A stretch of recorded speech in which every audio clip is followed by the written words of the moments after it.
une phrase dans un hymne que j'entendais. Il dit, you don't have to lay down in the bed of shame because the fountain of grace is on our way. Vous n'avez pas à vous coucher dans un lit de honte parce que la fontaine de la grâce vient sur votre côté. Hein? Il n'y a plus d'honte. On est débarrassé de toute honte. Je suis pas... En aucun cas, je ne suis coupable d'aucun péché. Parce que Dieu m'a purifié, nous purifie.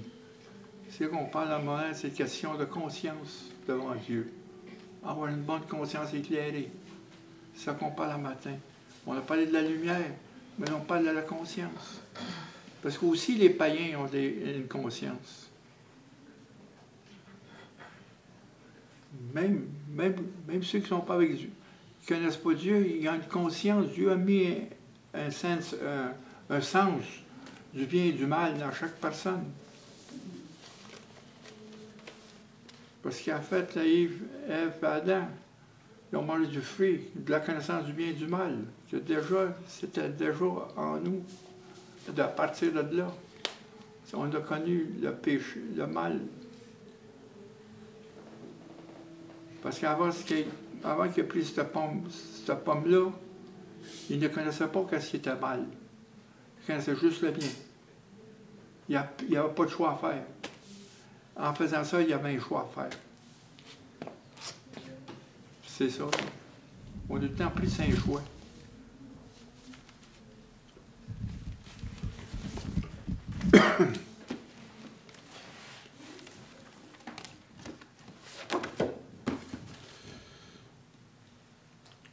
Au-dessus dans Romains, au chapitre 2, versets 14 à 15.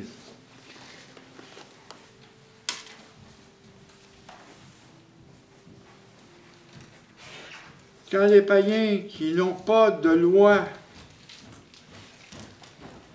font naturellement ce que prescrit la loi, ils sont eux qui n'ont point de la loi, ils ont une loi pour eux-mêmes. Ils montrent que l'œuvre de la loi est écrite dans leur cœur. Leur conscience en rend témoignage et leurs pensées s'accusant ou se défendant tous à tous. Ils montrent que l'œuvre de la loi est écrite dans leur cœur. Tu sais, toute personne, une conscience humaine, sait que tuer, c'est pas bien. Puis que voler, c'est pas bien. Puis convoiter la femme de l'autre, c'est pas bien. C'est écrit. Parce que ça devient une boussole morale qui est inscrite dans le cœur de chaque homme. C'est une boussole morale.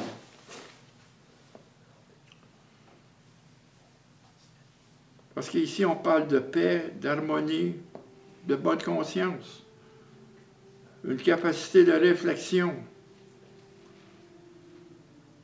avant de faire un choix. C'est tout le temps question de réflexion, la conscience. D'une manière, on est prêt à faire un choix tout le temps.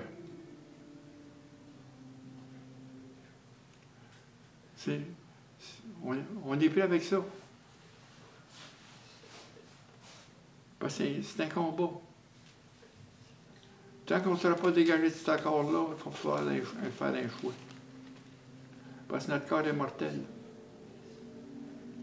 Le cœur de l'homme est tortueux et décevant par-dessus toute chose, dans Jérémie 17.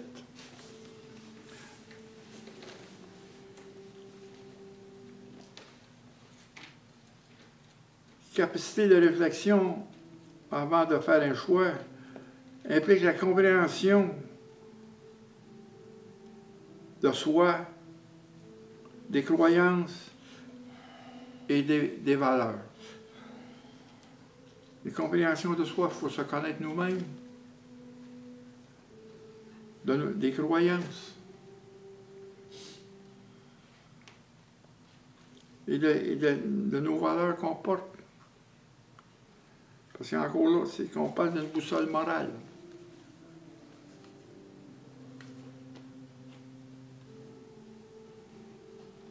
La conscience et la possibilité pour tout homme de reconnaître le vrai et autant dans les domaines déterminants de son existence que la foi et la morale.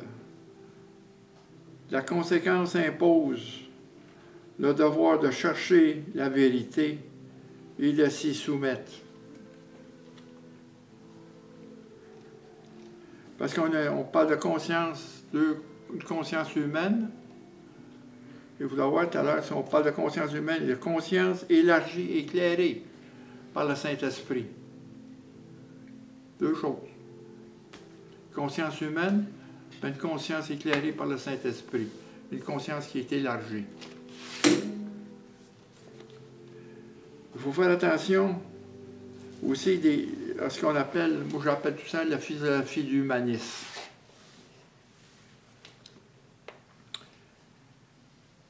L'humanisme séculier est une menace pour le christianisme biblique, nos valeurs et notre foi. La raison humaine détermine la morale qui convient à la société.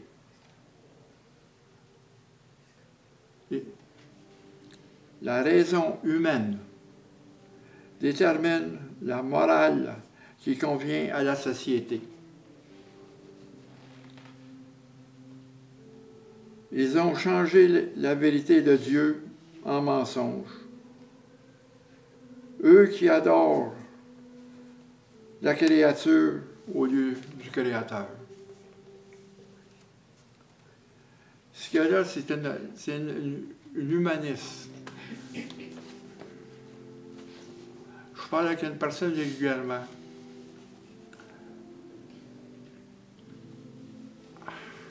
Comment je pourrais dire ça? La souffrance ne doit pas exister. Mais elle ne veut pas. La souffrance, c'est une conséquence du péché.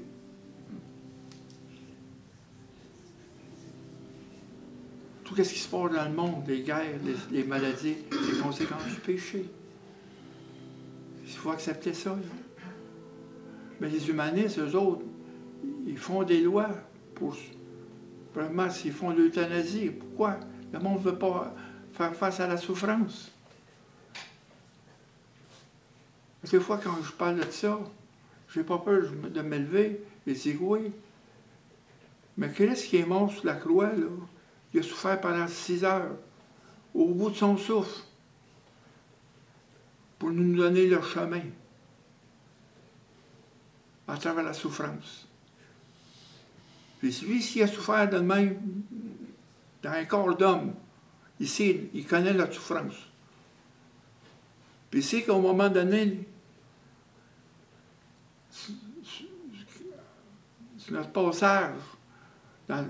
On ne sait pas la main qu'on va mourir, mais il va nous donner une grâce spéciale pour passer à travers. Dans nos faiblesses, dans notre fragilité. Il va nous donner une grâce. On l'a dit, il est notre force. Pas peur de mourir. Pas peur aussi de comment je vais mourir. Je sais que je vais être là. Il va être moi.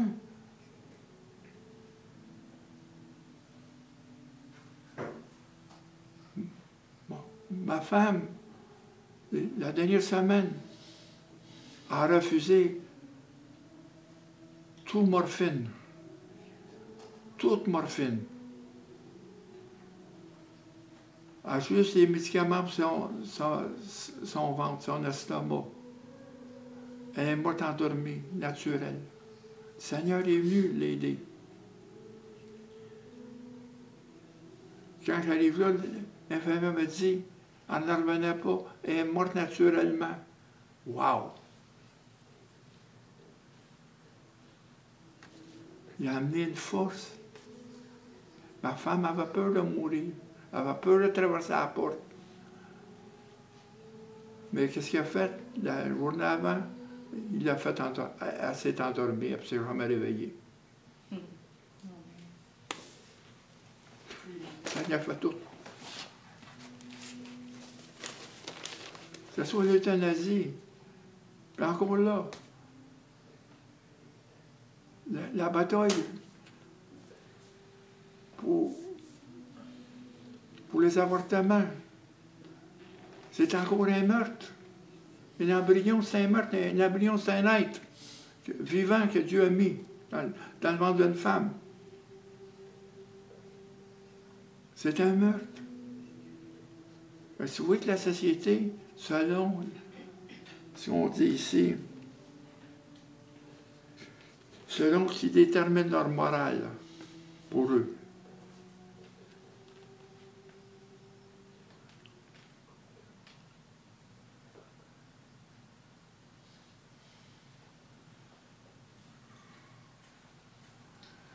Parce que je disais à la personne que je parlais au téléphone régulièrement, je dis, écoute, je peux plus parler avec toi, on ne parle plus du même niveau, on ne parle plus de, moi je parle, ce que Dieu, à travers la grâce de Dieu, toi tu vois ça par les yeux d'un humain. Moi, je ne peux pas te rejoindre.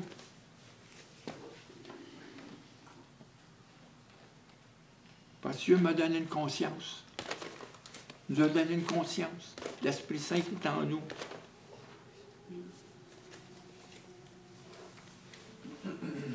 La conscience humaine est corrompue par le péché et la chute. Le jugement de la raison qui décide ce qui est bien ou de ce qui est mal. C'est un sens moral. Dans Jérémie 17, 9, le cœur est tortueux. On ne voit pas. Notre cœur est tortueux et décevant par-dessus toute chose. Le cœur de l'homme, à cause du péché. C'est la parole de Dieu.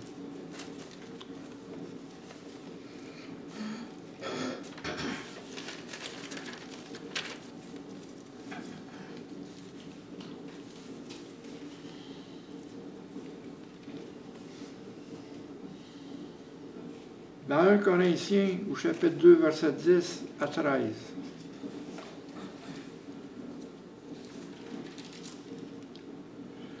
Ici, on va parler que le Saint-Esprit est l'agent divin que Dieu utilise pour commencer son œuvre rédemptrice dans le croyant. Changer nos cœurs, nous transformer.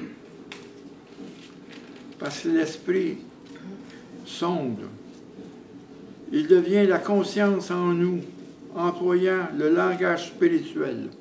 Ce n'est pas un langage humain. Ce n'est pas des proverbes humains. C'est des proverbes humains, spirituels. Ça vient de l'esprit. C'est pareil, là. On ne peut plus penser comme les autres. Oubliez ça. Il ne faut pas se confirmer au siècle présent, comme dit dans Romains 12, verset 2. Mais il faut avoir nos pensées renouvelées. Ça veut dire transformer. Notre idée change. Our mindset change.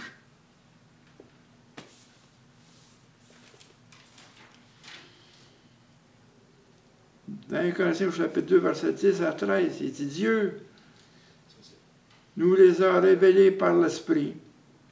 Car c'est l'Esprit sont tout même les profondeurs de Dieu. C'est l'Esprit qui amène les pensées de Dieu en nous.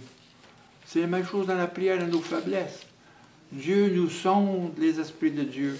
Il amène des pensées de Dieu qui se qui est relié en prière vers Dieu. Ce sont les pensées de Dieu sur nous. On ne sait pas quoi prier, on ne sait pas. L'Esprit qui est en nous aide à nous prier dans nos faiblesses. Il sonde l'Esprit de Dieu, il connaît l'Esprit de Dieu. Il amène la pensée de Dieu en nous. C'est pour ça qu'il dit, Dieu nous les a révélés par l'Esprit, car l'Esprit sont tout même les profondeurs de Dieu, lequel des hommes connaît les choses de l'homme, si ce n'est l'Esprit de l'homme. Et de même, personne ne connaît les choses de Dieu, si ce n'est l'Esprit de Dieu.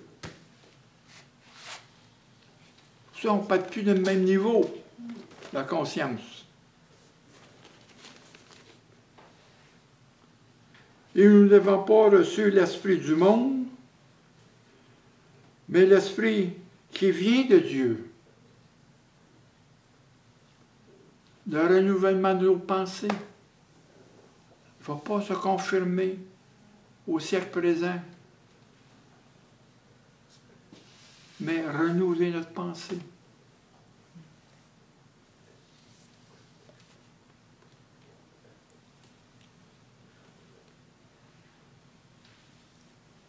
Et nous parlons non avec des discours qu'enseigne la sagesse humaine, mais avec ceux qui enseignent l'esprit, en employant le langage spirituel pour les choses spirituelles.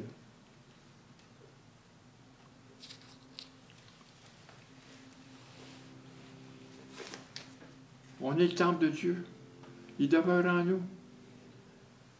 Il est en nous, il habite en nous. On ne s'appartient plus. On ne s'appartient plus. Il ne va pas les dire. Faire attention. Souvent, il faut faire attention à ce qu'on fait avec notre corps. Parce que c'est le corps de Dieu. C'est à lui. On ne s'appartient plus. Il faut faire attention. Comme un prédicateur dit, faites attention avec qui vous couchez, puis avec qui vous fréquentez. C'est ça.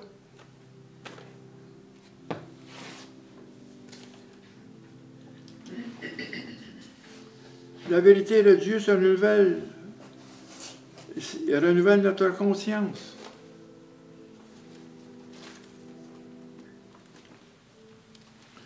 Corinthiens 10, 5.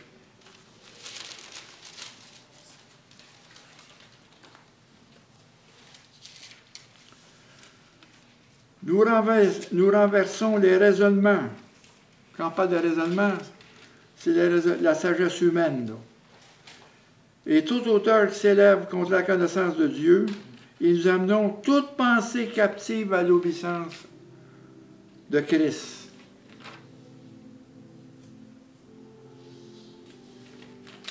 Et nous sommes prêts aussi à punir toute désobéissance lorsque l'obéissance sera complète. Je reviens au Romains 2, Romains 8, Romains 12, excusez, verset 2.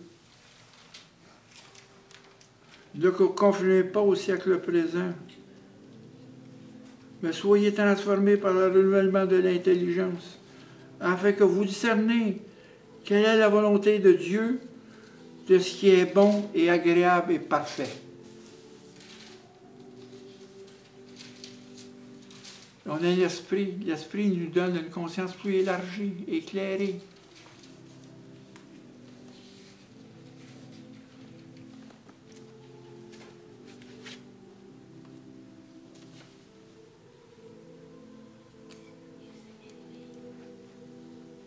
Notre esprit doit conformer au modèle de pensée de Dieu à travers la prière,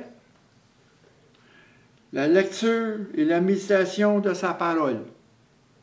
C'est ça qui nous transforme. Parce que si on dit de changer le renouvellement de nos pensées, soyons transformés par le renouvellement. C'est qu'on lit la parole, pas pour la connaissance, pour le changement de comportement, mais par une transformation. Le christianisme, c'est ça, c'est une transformation. C'est un changement. Ça se fait de l'intérieur. Parce que si vous allez vous parler de comportement extérieur, c'est comme le gars va s'acheter un habit, il est tout content, il sort de là, mais après un bout de temps, il est plus content. L'habit a fait effet. Mais qu'est-ce qui est à l'intérieur? Ça va rester, ce changement-là. Une transformation. La parole transforme. À force de prier, à force de lire la parole, ça nous transforme. On plonge nos profondeurs dans la parole. On n'est pas juste des écouteurs comme dans Jacques disait. Il faut plonger nos profondeurs dans la parole. La parole est vivante, elle n'est pas morte. Elle agit en nous. Il ne faut pas avoir peur.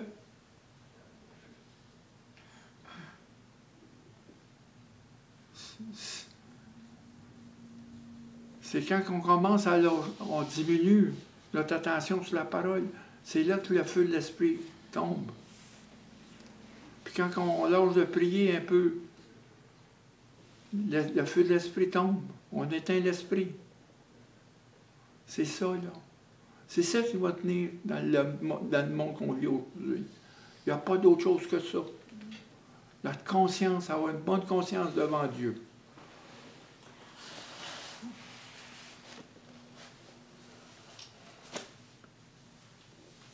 Et dans Romains 9, verset 1, Paul dit, « Je dis la vérité en Christ, je mens point. Ma conscience m'en rend témoignage par le Saint-Esprit. » C'est notre responsabilité en Christ. L'obéissance à la confiance, à la conscience, même à l'obéissance de l'Évangile.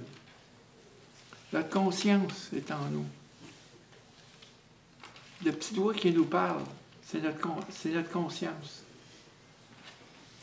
C'est là.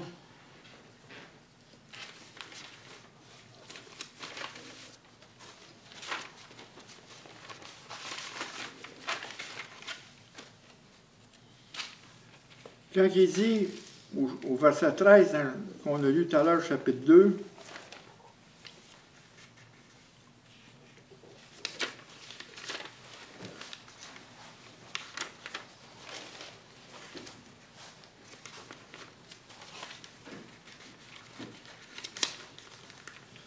il dit les discours qu'enseigne l'Esprit.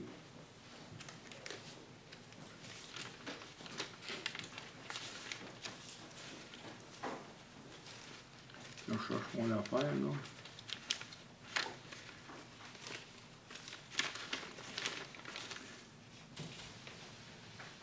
Dieu désire communiquer sa sagesse à l'humanité. Sa sagesse concerne notre salut. Elle est centrée sur Christ en tant que sagesse de Dieu. C'est seulement par le Saint-Esprit que la vérité et la sagesse de Dieu ont été révélées à l'humanité. L'Esprit connaît pleinement les pensées de Dieu.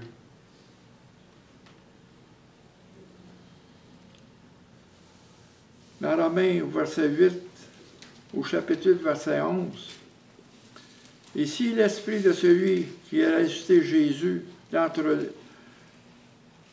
les morts habite en vous, celui qui a ressuscité Christ d'entre les morts rendra la vie à vos corps morts par son Esprit qui habite en vous. » La révélation de Dieu a été donnée à l'humanité au moyen de la présence de Dieu. Les auteurs de l'Écriture ont écrit avec des mots enseignés par le Saint-Esprit. Et l'Esprit conduit les auteurs dans le choix des mots qu'ils ont utilisés.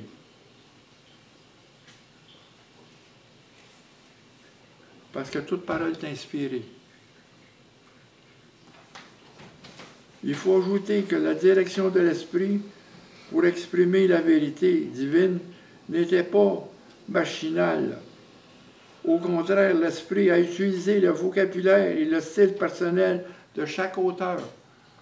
Paul, que ce soit Paul, que ce soit Pierre, il a utilisé son style à eux. Mais par eux, Dieu a donné les mots. Il a donné les mots.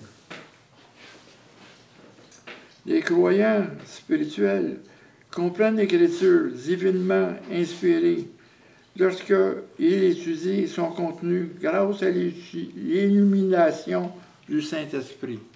C'est par le Saint-Esprit.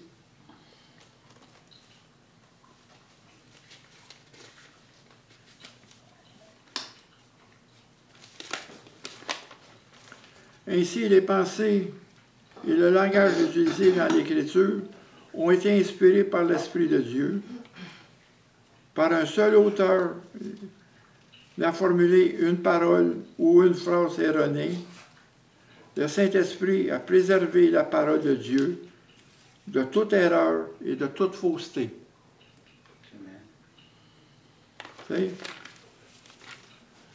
C'est comme Pierre, il dit dans son chapitre, dans 2 Pierre, dans son deuxième épître, à la fin.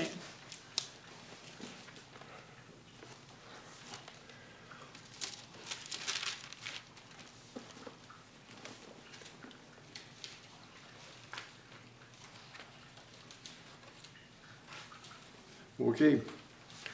Il dit au verset 16, chapitre 3, ça c'est 2 Pierre. En parlant de Paul, ce qu'il a fait dans toutes les lettres, il parle de ces choses dans lesquelles il y a des points difficiles à comprendre, dont les personnes ignorantes et mal affermées tordent le sens, comme celui des autres Écritures, pour leur propre ruine.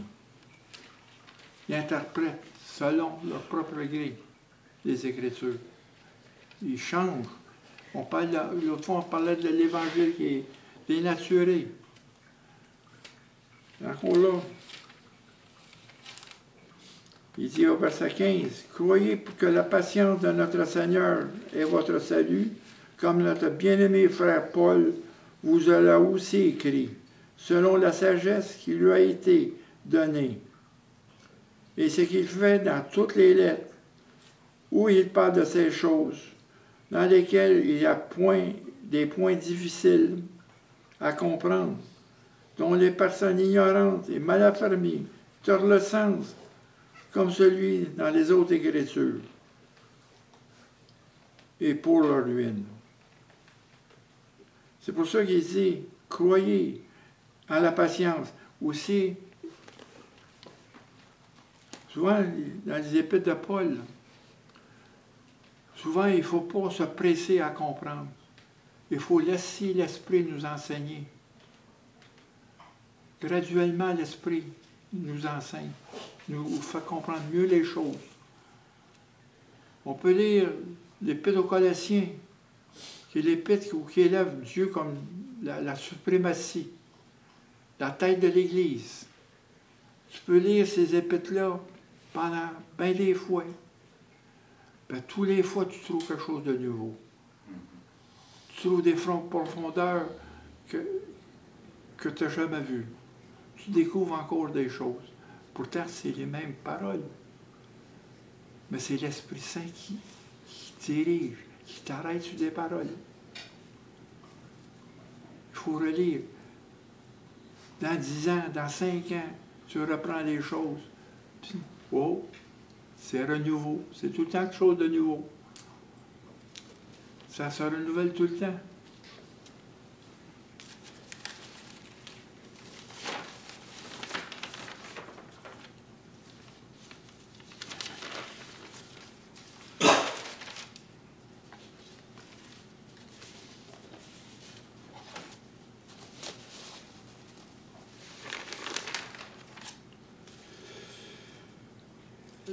l'esprit en vous et la conscience en vous.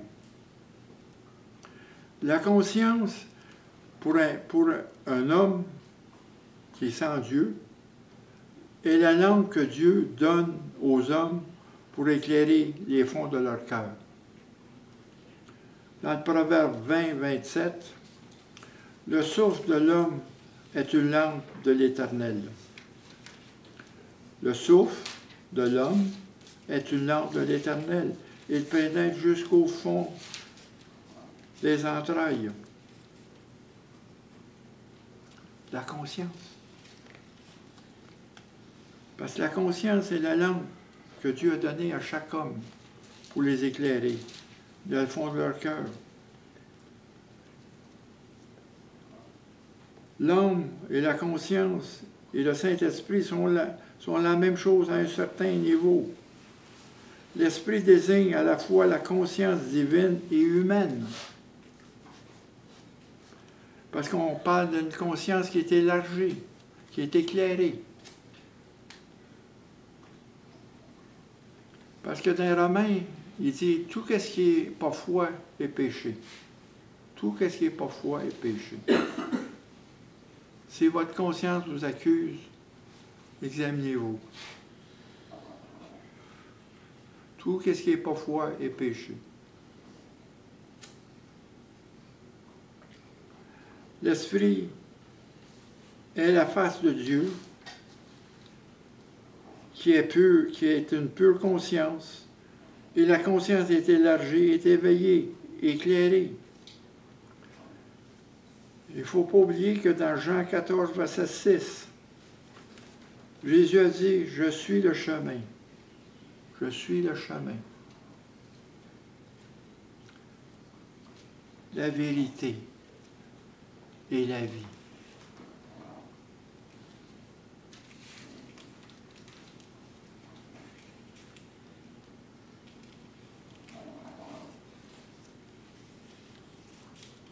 Quand Jésus a dit encore, dans le chapitre 8, verset 12, « Je suis la lumière du monde. Et celui qui me suivra ne marchera jamais dans les ténèbres, mais il va avoir la lumière. Il ne marchera jamais dans les ténèbres. Je suis le chemin. » C'est notre chemin ici dans le monde. C'est notre conscience. L'Esprit qui est en nous. Quand Jésus est parti, il nous a envoyé son Esprit pour qu'on ne soit pas tout seul sur la terre. Jésus est parti, non? Je vais être avec vous jusqu'à la fin du monde. Parce que son Esprit est avec nous autres. Pour ça qu'il a envoyé son Esprit en nous. Il faut reconnaître ça. On marche par l'Esprit. Le don de l'Esprit. C'est formidable. Le don d'esprit qu'on a dans un monde, dans la noirceur. On est la lumière du monde. Parce qu'on porte cette lumière. On est les phares de prière. Comme un phare qui est sur un cap. Pas qu'un bateau s'accroche. On est ces phares. On éclaire le monde par la prière. Quand on se réunit à tous les mercredis, on est ce phare-là pour amener le monde à la lumière.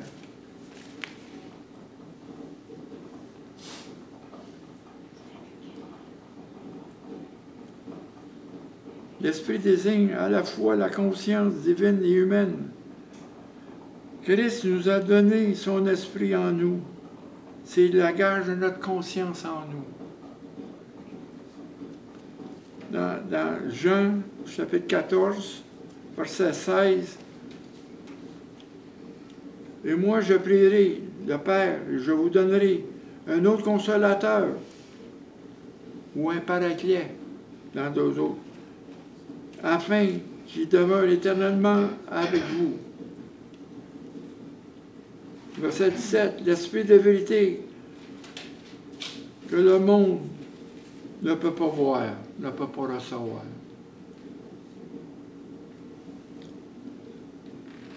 Mais le Consolateur, verset 26, le Conservateur, l'Esprit Saint, que le Père enverra en mon nom. Ah, c'est Jésus. Vous enseignera toutes choses. Il vous rappellera tout ce que je vous ai dit.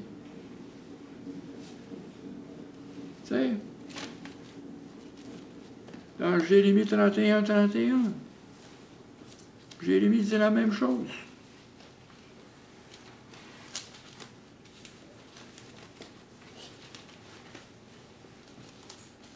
Jérémie, le prophète de la nation, qui pleurait pour sa nation.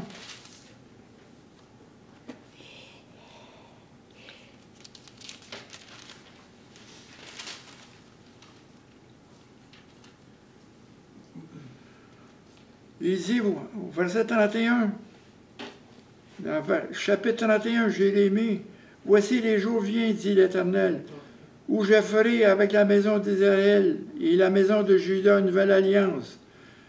Et non comme l'alliance que j'ai traitée avec leur père, le jour où je les saisis par la main pour les faire sortir d'Égypte. Alliance qu'ils ont violée, quoique je fusse leur maître, dit l'Éternel. Mais voici l'alliance que je ferai, verset 33, avec la maison d'Israël.